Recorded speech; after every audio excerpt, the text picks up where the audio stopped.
Hello and welcome to all in yet another episode of C2C, that is Campus to Company podcast series organized by FIPI PDEU Student Chat.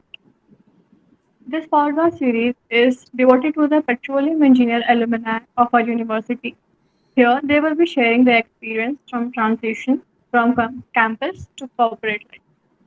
So for the third episode, it's a pleasure to introduce one of our respectable alumni of our university, Mr. Akshar Thakkar.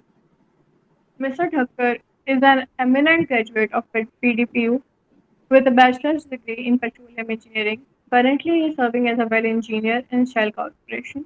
Once again, I, Ananya Verma, on behalf of FI PIPDPU, would like to welcome. So, coming to the first question, as the title of the event signifies the transition from campus to company, we would like to we would like you to share your journey experience regarding this. Yes, so it's quite a long journey, I would say. It's been 4 years since I graduated. So, yeah, I remember back in college, we all used to be drilling fanatics, reservoir fanatics. My friends are in places. It's not that I, put into the first company I gave the interview, but actually third or fourth. So, I started my career with Reliance Industries, exploration and production business. We were told that we would be put in schedule CBM business. I think if you people might know what they do in CBM schedule. Yeah, but I was lucky enough that after 2 months of training, I was placed in its Navi Mumbai campus.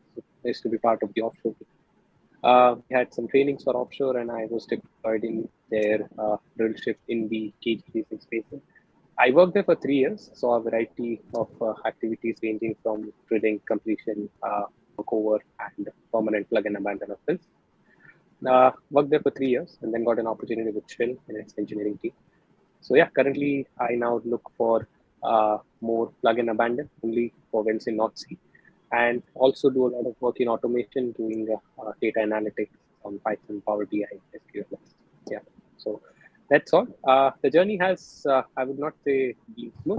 I would say lots of learnings, lots of things. The experience which I got at Reliance was very helpful for me getting a job at Shell. So they actually hired me for my work I did in TNA, plug and abandon wells. So yeah, it has not been very smooth, as you said. There's been a lot of learnings, a lot of ups and downs. But yeah, all in all, I would say worth it. Thank you, sir. So our next question is, so now emphasizing on the skill set, I would like to ask about the skill and knowledge you acquired during your time in university and if they attributed to some achievement in your workplace. Yes, so primarily for Reliance, I would say PDPU played an important part, especially the academics part, because uh, I was a field engineer there, and you should have core logic understanding of what you're doing. Core concept understanding is very necessary.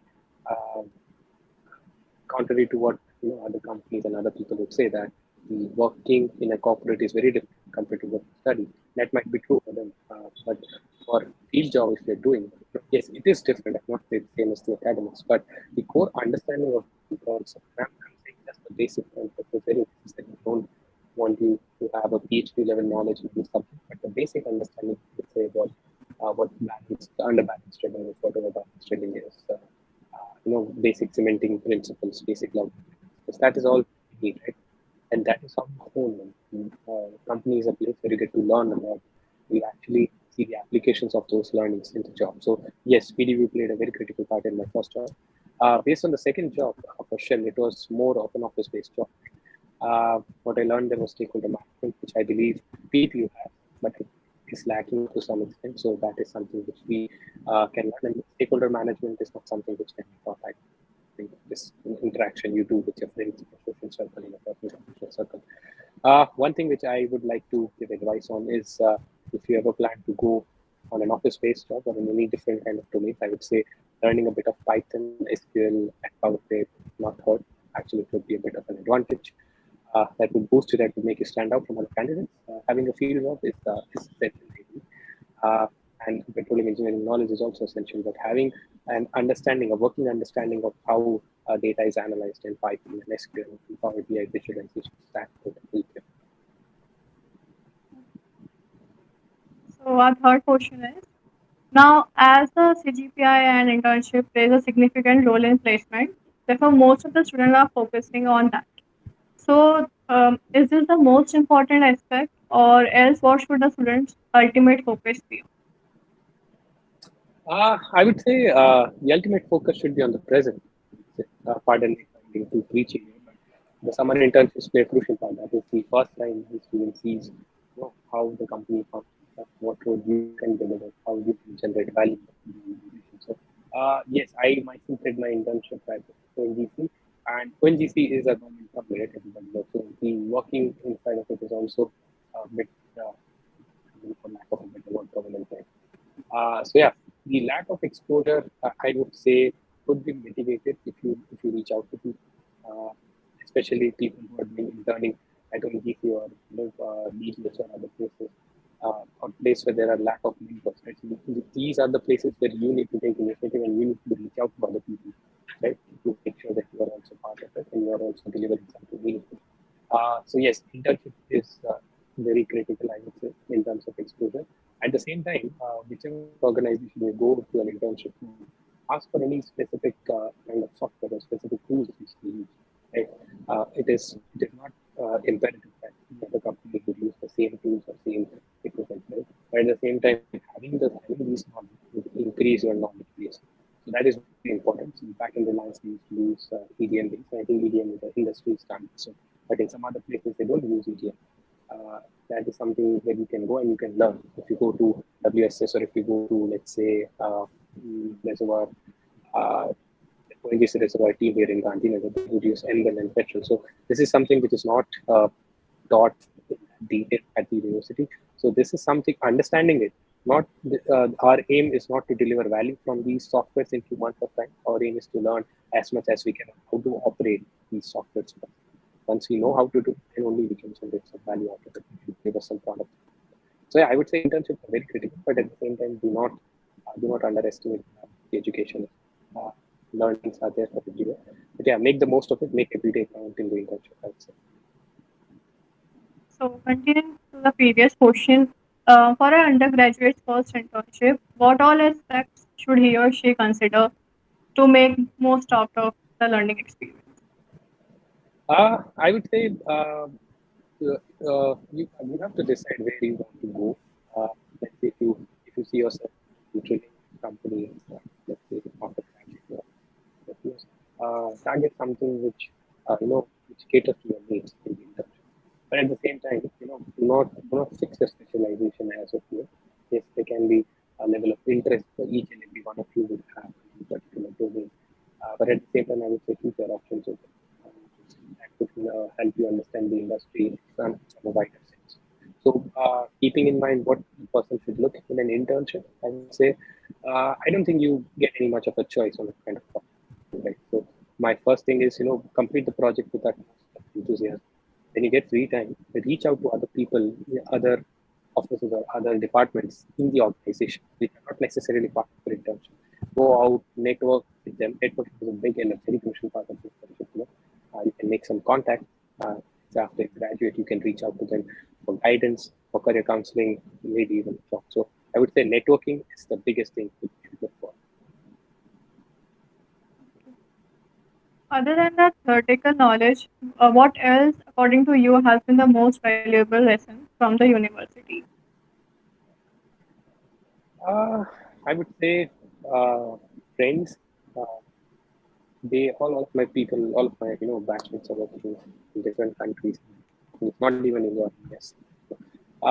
Being in touch with all of your batch is very important because you never know when you might need, and that is of course when the need in the institution. Right? But yeah, apart from that, I'd say what PDU specifically taught me, it gave me an opportunity. It gave me an opportunity to practice my skills other than the technical skills. So I was part of the audited team. I was part of the debate team and drama team as well. So that gives you a wider perspective on the company in general, gives a wider perspective on life in general. So yeah, it opens your mind pretty much. and you can see how do you say, you can become more communicative, right? Your vocabulary increases, and that is something. These are the small things which makes you stand out. It's a competitive world, and these are the small things that stands out. And I think PDU as a university gives you a big platform, and those things that is part of the volunteering, part of the content head team as well. So yeah, that gave me a lot of exposure. As the job market is constantly evolving, how do you stay adapted and continuously learn to ensure long-term career growth and success? I'm sorry, Ananya, can you repeat? Uh, oh yes, sure, sir. The job market is constantly evolving. How do you stay adapted and continuously learn to ensure long-term career growth and success? Yes, you're right. The sector is continuously evolving. So I would say keep yourself updated to new technologies, keep yourself updated to new tools, like I mentioned regarding Python and Power BI, right? So previously, I personally used to have that opinion that these is the work of computer engineers and data analysts. But I think this is crucial part of any role which you're doing, right? You can build different kinds of things with these that can create a lot of impact on the work. So I would say grow anywhere rather than sticking to the old habits or rather than sticking to some particular specialization. I would say keep your minds open. And one piece of advice which I'd like to give is, keep your opinions and values challenged. Right? Challenge your own views and opinions about what you want to do, what industry you want to serve. That would make you more, give you more humility, and at the same time, I would say look out for more and more new technologies. Reach out to more people, read more articles. You can read out about new energy, renewable energy. This is where the industry is heading. Right? So getting more and more knowledge on these domains, acquiring more and more skills. And it's not a race, not that you have to learn these skills in some particular stipulated time.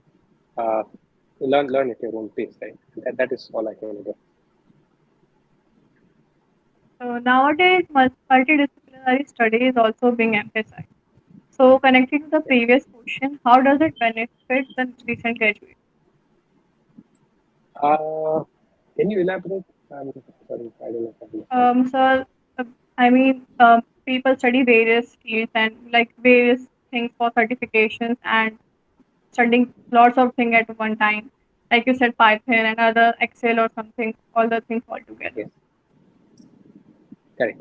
So, learning new things, it should not come at the expense of the original thing that you're doing, right? So it should not hamper your original progress. What I'm trying to tell you is, learning all these new skills should enhance or should amplify your original skill, right? So let's say if you want to do something with the drilling domain, you can highlight it more properly with the analytics tools that you have at your disposal. So that is something which I was looking at it, and it is not about completely changing the field that you're doing. It is about acquiring new skills so that you can what do you say, mold and adapt into the current field. I'm not sure that answers your question or not. All right. So can you elaborate the rounds during the placement processes? Yes. So I'll take you through the experience that I had, starting from company one. So the first company which came during my time was ExxonMobil, and there was an aptitude test. I actually was not able to pass the aptitude test. Actually, there were some computer issues. So one critical thing is, in case the computer shuts down, have a fight with the TNP coordinators, right? Don't get bullied out. I was bullied out. Yeah, I did not pursue that course further, something I regretted for some time. So that is something you can look out. Ensure that all your computers, all your monitors are working in place. But I can tell you about the ExxonMobil process. My friends did clear that exam. So once that was done, there was an interview. ExxonMobil and Shell are companies which would look for communication skills. I think any company apart from BDC would look at communication skills more. Uh, these companies will not pay you 10 lakhs, 12 lakhs and allow you to run the company. These are entry level positions. What they want you is that you can communicate something to the other person, to the stakeholders properly. Right? That is what you want, clear, concise communication, and yes, basic understanding of petroleum engineering as well. You should be able to communicate all of these logics in a proper way to other people. That is what they look, and that is what an entry level job is. So I would say we had people a lot of what do you say think that this is beneath them. But at the same time, I would say be humility, right? And learn. You get to learn a lot of things. Companies like ExxonMobil and Shell. Doesn't matter if it's mentioned in information because it's a big encyclopedia. These companies have been doing for hundreds of years. So yeah, that is what ExxonMobil does. After the aptitude test, they have a technical round and they have an HR round. HR round usually go for situational based questions. They would give you a situation as in, like, let's say you are a part of a student WhatsApp group of the batch, right? And there are some conflict of opinion or some decisions. So how would you cater to that? How would you convince other people for your point of view? That is an example of behavioral set question. Or maybe if you're working, if you did an internship, let's say that maybe you had some idea for some project and your boss did not approve of it. How did you convince your boss? How do you make your point forward? So that is your behavioral set of questions. There are some situational based questions as well. Let's say you had a fight with your parents regarding something. How do you go on with that? So there is a particular technique on how to answer these questions. It is called the STAR technique. You can Google it out and maybe you can circulate it around what the STAR technique is. Right. Once the HR question and the technical round is done, they give out the names and yeah, that's all for ExxonMobil. After ExxonMobil, I sat for ONGC. So ONGC is simple and straightforward. It's just the interview, just not to test GD, nothing. It's basically an interview test. People from all the different domains, production and gas and cementing and drilling reservoir. Every head will come and they'll ask you all the questions about where ONGC is, where the offices of ONGC is, and then they'll ask you what area of interest do you want to work in. You say the domain and you start asking questions on that domain. So that's all ONGC. ONGC is straightforward. We also had a company called Shell. Yeah. So I was initially rejected at Shell at campus. Again, it follows the same process. It's an aptitude test. After that, you have an interview. So they would ask you all of these questions about your personal experiences in life. Technical questions at Shell are very less. So a couple of questions just to test your basic concept and basic logic. What they really look for is experience with Excel and experience with software which you have. That is something is important. And again, they will also ask you on behavioral and situational based questions. Next company we had was OTVT Consulting. So this is a consulting company. So it follows a very radical and very different type of approach. So in our time, we did not have an aptitude test. We had a GD. I don't know if you guys are doing practice for GD, but GD is something which can help you stand out among your peers. It is basically an elimination technique, right? Be clear, be concise, be mindful. All the other people person. Do not interrupt it. Take your time, acknowledge the other person is speaking, and put your points forward. After GD is done, it was basically interview, and in consulting interviews, they would ask you to prepare a PowerPoint. They would give you some case study, and they would ask you to prepare a PowerPoint. You have to present it to all the partners and the stakeholders. So yeah, that was productivity, and then came Reliance. Reliance came for two positions actually, one for exploration production and one for petrochemical marketing. Those who want to go into marketing side into downstream petrochemical marketing, at our point they allowed people from upstream as well to sit in petrochemical marketing. But I hear you guys don't have upstream downstream bifurcation, right? You have just a single one. So I guess they would allow me to sit. I'll take you through the ENP process first because that is simpler. It's an aptitude test which you clear, and after that, it's there's no GD, it's direct interview based on the aptitude test. For petrochemical marketing, once you clear the aptitude, there is a GD. GD can range from anything. At our point, I remember we had a topic: should the eastern part of India or should the rest of India should conform to the business model of the western, of the Gujarat model of India, basically business-minded people. So we had a GD on that, and after that is done, there are two more rounds of petrochemical. You go to a stress-based in that is a stress-based interview which has so there are a couple, two, three people, roaming around you, and they would ask you to send a bottle and stuff. So yeah, they would basically try to see whether you're stressed or not, or whether your response changes with stress. Once that is done, if you're selected in that, you're almost there.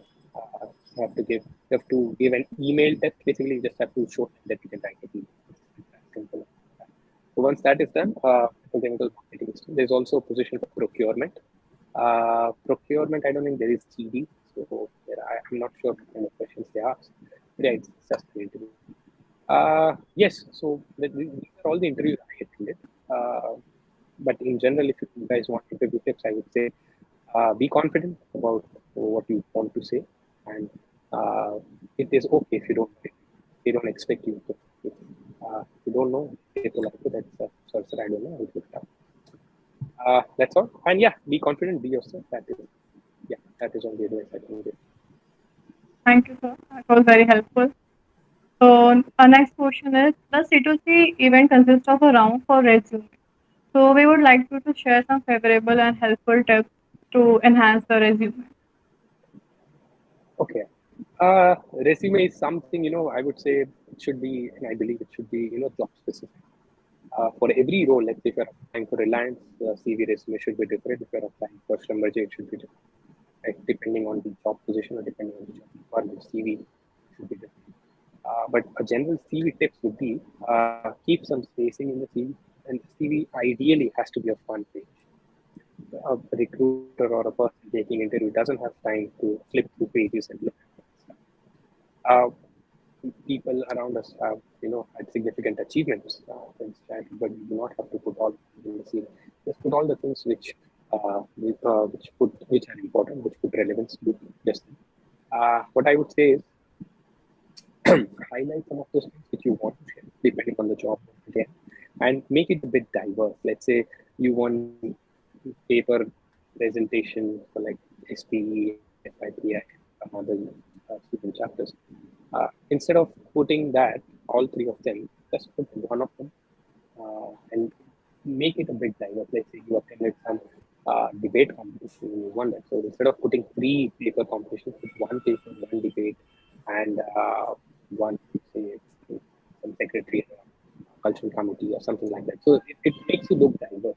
It doesn't make you look like you're attending, you're doing just paper presentation. That is if you have all of these. Otherwise, you can just put.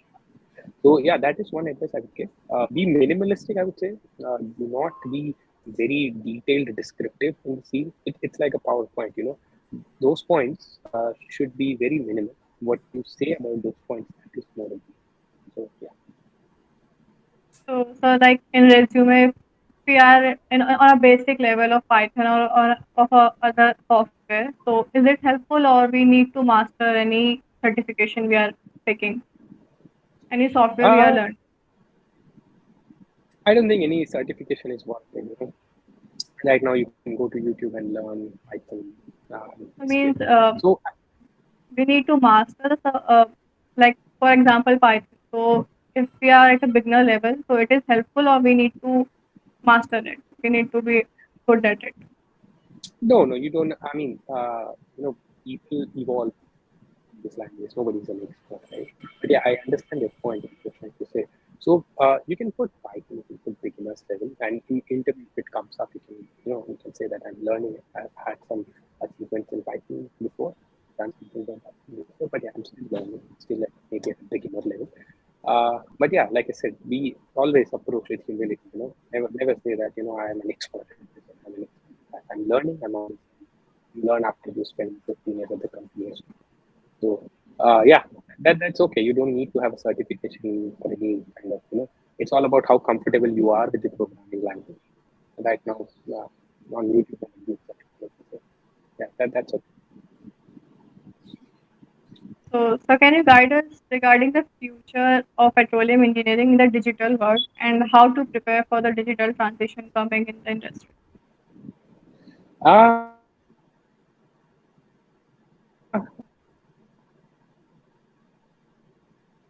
I would say, like I mentioned, throughout this conversation, learn more on digital aspects, not just the Python, SQL, and Power BI. Learn more about. No, I'm not saying go to Java coding and stuff. There is stuff called Denote. There's stuff called Windows. There's loads of different things out there. I'm not saying practice on it. Just read about it, what they actually do, and how it can help you. So yeah, be a bit more creative, I would say. But yeah, the digital transition is coming. I would say you can go to Coursera, you can go to Udemy, and you can do some courses. Uh, that's all I would say. And I think the best way to learn is by doing it.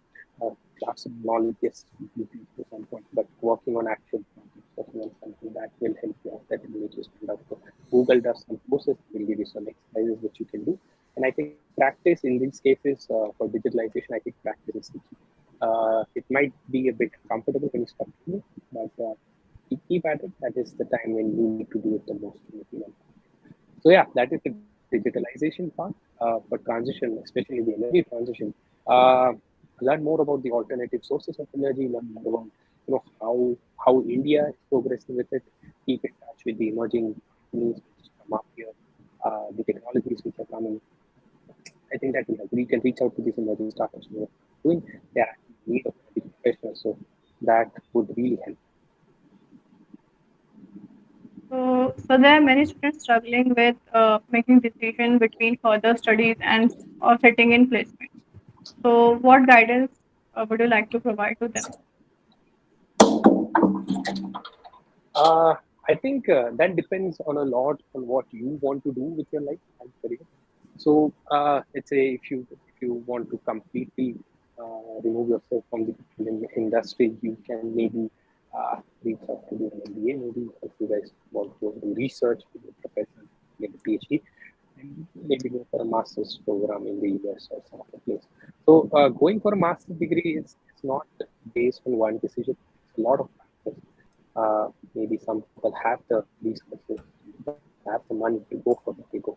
Some people maybe want to live abroad and they go. But for some people, it's not a choice, right? They have to get a job. So, yeah, I don't think I can answer that question.